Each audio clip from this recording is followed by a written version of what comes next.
Okay, this is number 4 on practice 6-2B. And this one is a little different than the first 3 because remember the first thing we always need is to have one variable isolated. We need one variable to be by itself, and we don't have that in this one. Now, I actually think looking at this problem that it would be easiest to get this x by itself, okay? But I'm guessing a lot of you, because you're so used to getting y by itself, went for the y instead. And hopefully you went for this y and not that y up there. Not that there's anything wrong with doing that one, but if you were to get this y up here by itself, you'd have to make sure to get rid of that negative sign as well. Okay, so just don't forget about that. This one would be easier because it's just a plus in front of it. So I'm going to go ahead and get this y by itself and show you how that works because I suspect many of you tried it that way. If you did it a different way, that's okay. So before I start anything, I need to get this equation to have one variable by itself. And I said I was going to try to get y by itself. So that means I need to get rid of the x. I'm going to get rid of x by subtracting x on each side. And that leaves me with the equation y equals, and I don't care how you write this, I'm going to write negative x minus 3 because that's just what we're used to from slope-intercept form. If you had written it the other way around, negative 3 minus x, that would have been okay here too. Now I have y by itself, which is what I wanted, and now I can take what y is equal to and put it in place of y in this other equation. But you're going to have to be really careful with this one because there's a negative sign sitting here, and we want to make sure that negative sign gets applied to all of y. So right now y is just one letter, so it's okay to just put the negative in front of it.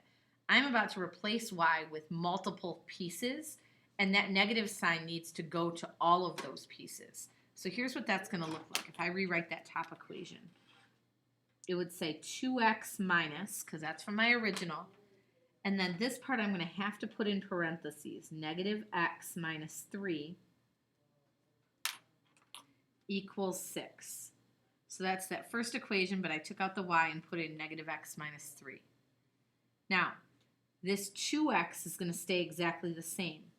It's the negative sign that gets distributed. And think of it as distributing a negative 1. If I take a negative x and make it negative, okay, negative negative makes a positive, so that's going to be a positive x. And then negative 3 makes a positive 3. These are the spots where I see the most mistakes in these problems, okay, is with all these negative signs. Okay, now, the 2x and the x are on the same side of the equals sign, so I can just go ahead and put them together. I can just make that a 3x. I don't have to add or subtract them from both sides. And then I can subtract 3.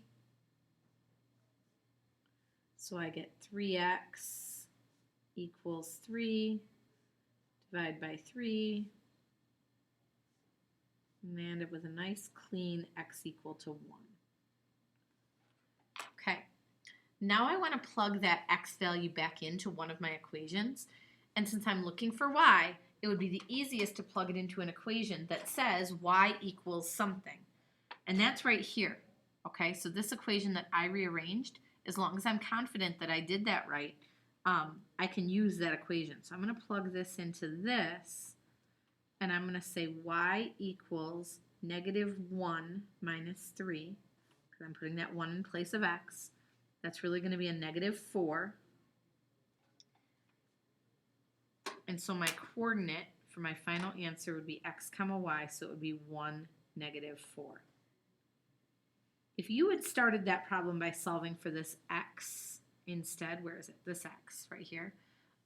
Your problem would look very different, but your final answer should still come out to be 1, negative 4.